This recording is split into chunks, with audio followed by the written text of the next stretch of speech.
Welcome my dear student friends.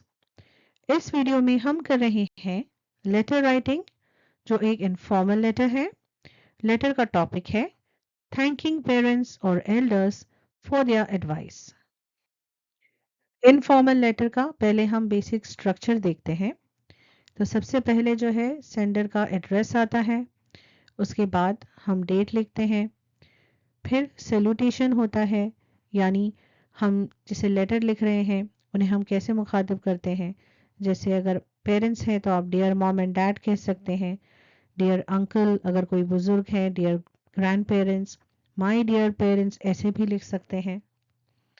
फिर हम introduction लिखते हैं, जिसमें हम शॉर्ट में रीज़न लिखते हैं, वजह लिखते हैं कि आप लेटर क्यों लिख रहे हैं।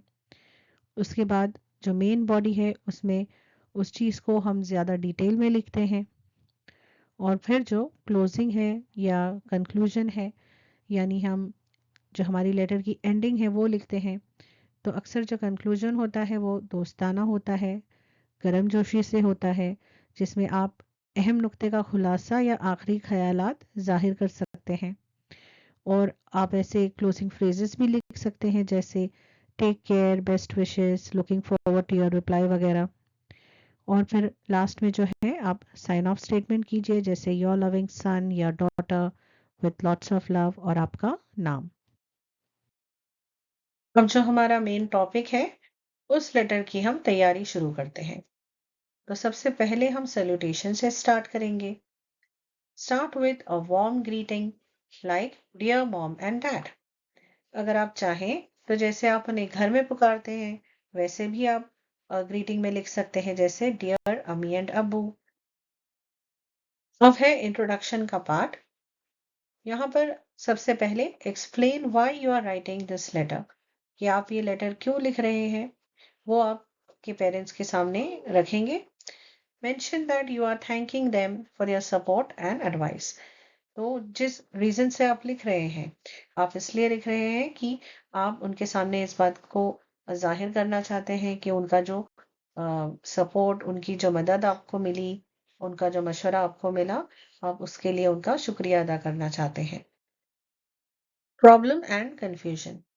तो जिस मसले के बारे में आप लिखना चाहते हैं, जिस उलझन में आप थे, जिसमें आपके पेरेंट्स ने आपकी मदद की, उसके बारे में जो है आप डिस्क्राइब करके उन्हें बताइए कि आप किस चीज़ के बारे में परेशान थे, वो उसमें बताइए।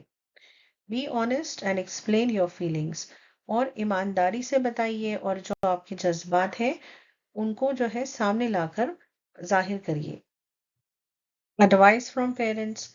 अब आपको ये बताना है आपके लेटर में कि आपके पेरेंट्स ने आपको कौन सा मशवरा दिया था और उन्होंने आपको कैसे यकीन दिलाया कि आप कैसे इस सिचुएशन से बाहर निकल सकते हैं।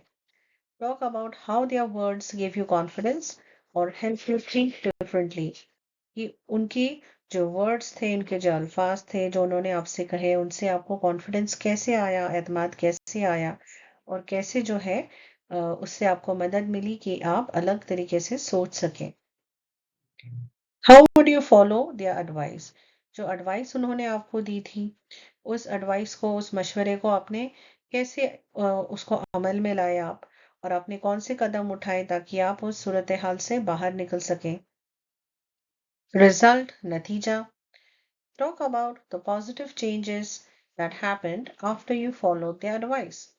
तो उनका जो मशवरा है उसे सुनने के बाद, उसे समझने के बाद जब आप अमल में लाए, तो उसके बाद आपने कौन सी पॉजिटिव चेंजेस देखे, यानी कौन से अच्छे बदलाव होते हुए आपको नजर आए। How did the situation improve, how did it help you grow. तो आपके जो हालात थे वो कैसे बदले, कैसे बेहतर हुए। How did it help you grow. तो इस सिचुएशन के अलावा भी ये जो मशवरे हमें हमारे जो पेरेंट्स देते हैं वो जिंदगी भर काम आते हैं। तो इस मशवरे से जो है आपकी ज़ाती तरक्की में कैसे इजाफा हुआ। ग्रैटिट्यूड, शुक्रगुजारी। Express your deep gratitude to your parents for their support and belief in you. अब हमारा लेटर जो है खत्म हो रहा है, तो फिर से एक बार जो है आप आपके पेरेंट्स को थैंक यू कहिए उनके सपोर्ट के लिए, जो उन्होंने यकीन आप में दिखाया उसके लिए। Let them know how much you appreciate their guidance. और उन्हें बताइए कि उनकी जो रहनुमाई है आपके लिए कितने मायने रखती है। कंक्लूजन, हमारे लेटर का ending. End the letter with a warm and loving note. एक प्यारे से नोट के साथ, एक सेंटेंस के साथ आप एंड कर सकते हैं आपका सेंटेंस, जैसे with lots of love followed by your name, और आपका नाम। तो हमारे आज इस वीडियो का मकसद है ऐसा लेटर लिखना जिसमें आप आपके पेरेंट्स या किसी और बुजुर्ग को थैंक यू कह रहे हैं उनके मशवरे के लिए। तो यहाँ पर जो हमने मिसाल ली है वो ये है कि हमारे लेटर का जो हमारे खत का सब्जेक्ट ये है कि हम अपने वालिदैन का शुक्रिया अदा कर रहे हैं जिन्होंने हमें हॉस्टल मूव होने के दौरान हमारी मदद की, उनका मशवरा दिया था।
अब लेटर स्टार्ट करते हैं। सबसे पहले यहाँ पर एड्रेस लिखेंगे, फिर डेट, और ये है हमारा ग्रीटिंग हमारे पेरेंट्स के लिए। Dear mom and dad, I hope you are both doing well. तो हम उनका हालचाल चेक कर रहे हैं। आई एम राइटिंग टू से a big thank you for the support and advice you gave me when I was struggling with the idea of moving to the hostel. तो अब आप रीज़न बता रहे हैं, वजह बता रहे हैं कि आप इस लेटर को लिख क्यों रहे हैं, कि आप उनका शुक्रिया अदा करने के लिए लेटर लिख रहे हैं, और किस चीज़ के लिए। जब आप हॉस्टल मूव होने वाले थे तो उस वक्त जो उन्होंने आपकी मदद की थी, आपको मशवरा दिया था, उस चीज़ के लिए। Your guidance meant so much to me and I wanted to thank you from the bottom of my heart. आपकी रहनुमाई मेरे लिए बहुत अहम थी और मैं आपको अपने दिल से शुक्रिया अदा करना चाहती हूँ। A few months ago, I felt very nervous about moving to the hostel. तो अब हमारा इंट्रो पार्ट हो चुका है, अब हम मेन बॉडी पे आते हैं और यहाँ पे जो हमारा प्रॉब्लम है उसे थोड़ा डिटेल में समझाएंगे। A few months ago, I felt very nervous about moving to the hostel. कि कुछ महीने पहले हॉस्टल मुझे मूव होना था और जिसकी वजह से मुझे काफ़ी घबराहट हो रही थी। I was worried about leaving home and being away from you. और मुझे इस बात की फ़िक्र हो रही थी कि मुझे घर छोड़कर जाना पड़ेगा, आपसे दूर होना पड़ेगा। I was scared I might feel lonely and find it difficult to get used to the new place. मुझे डर था कि शायद मैं अकेला महसूस करूँगी और नए माहौल में ढलने में मुश्किल होगी। Living with the new people and changing my routine was also scary for me. नए लोगों के साथ रहना और जो मेरे रोज़ाना के काम हैं उनमें बदलाव, ये सारी चीज़ों से मुझे डर लग रहा था। When I shared my worries with you, you both listened patiently and gave me the encouragement when I needed. तो अब हमने पूरे डिटेल में बताया कि प्रॉब्लम क्या था और यहाँ हम बता रहे हैं कि पेरेंट्स ने कैसे हेल्प की।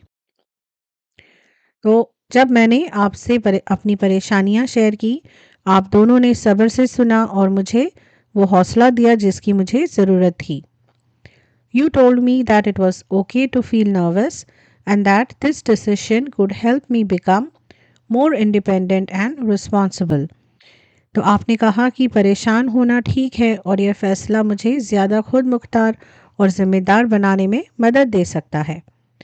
You said that living in the hostel would help me to meet new people and learn to take care of things by myself. आपने कहा कि हॉस्टल में रहना मुझे नए लोगों से मिलने और खुद से चीज़ों का ख्याल रखने में मदद देगा. Your words helped me see things differently and I realized that maybe this was a chance for me to grow and step out of my comfort zone. आपके अल्फाज ने मुझे चीज़ों को मुख्तलिफ नज़र से देखने में मदद दी और मुझे एहसास हुआ कि शायद ये मेरे लिए ज़िंदगी में बढ़ने और अपने आरामदेह ज़िंदगी से बाहर निकलने का एक मौका है. इस हिस्से में हम ये बताएंगे कि जो हमें एडवाइस हमारे पेरेंट्स से मिली थी उस पर हम कैसे अमल लाए. Advice in mind I decided to give it a try and moved into the hostel. आपके मशवरे को जहन में रखते हुए मैंने इसे आजमाने का फ़ैसला किया और हॉस्टल में मूव हो गई. At first it was a bit tough, but soon I started making new friends, learning new things and even enjoying being more independent. शुरुआत में ये थोड़ा मुश्किल था, लेकिन जल्द ही मैंने नए दोस्त बनाना शुरू कर दिए, नई चीज़ें सीखी और ज़्यादा खुद मुख्तार होने का लुत्फ़ भी आने लगा. I have learned to manage my time better, take care of my own tasks and balance my studies with other activities. मैंने अपना वक्त बेहतर तरीके से मुनज़्ज़म करना सीखा, अपनी ज़िम्मेदारियों का ख्याल रखना और अपनी पढ़ाई को दूसरी सरगर्मियों के साथ मुतवाज़न करना सीखा. Looking back, I see how much I have grown since I moved here and I know I couldn't have done it without your support. जब मैं पीछे मुड़कर देखती हूँ तो मुझे एहसास होता है कि मैं यहाँ आने के बाद कितनी बड़ी हो गई हूँ और मुझे मालूम है कि आपकी मदद के बगैर मैं ये सब नहीं कर सकती थी. अब हम लेटर का क्लोजिंग स्टेटमेंट देंगे, कंक्लूजन लिखेंगे. Thank you mom and dad for always believing in me and encouraging me to take this step. कि मम्मी एंड डैडी आपका मैं शुक्रिया करती हूँ हमेशा मुझ पर यकीन करने और मुझे ये कदम उठाने की हिम्मत देने के लिए. Now I understand that facing our fears can lead to wonderful experiences. अब मैं ये समझती हूँ कि अपने खौफ का सामना करना शानदार तजुर्बात की तरफ ले जा सकता है. Your support has made me stronger and more confident and I am very grateful for that. आपकी हिमायत ने, आपके सपोर्ट ने मुझे और मजबूत और पुरएतमाद बनाया है और कॉन्फिडेंट बना दिया है और मैं इसके लिए आपकी बेहद शुक्रगुजार हूँ. और फिर हम जो एंडिंग स्टेटमेंट के साथ जैसे कि विद लॉट्स ऑफ लव या फिर your loving daughter, your loving son और अपना नाम हम यहाँ पर लिखकर लेटर को एंड करते हैं. Thank you for watching this video. मुझे उम्मीद है कि आपको इस वीडियो से कुछ मदद मिली होगी. अगर आपको वीडियो पसंद आया है तो प्लीज़ इसे लाइक करिए, अपने फ्रेंड्स के साथ इसे शेयर करिए और हमारे चैनल को सब्सक्राइब कीजिए.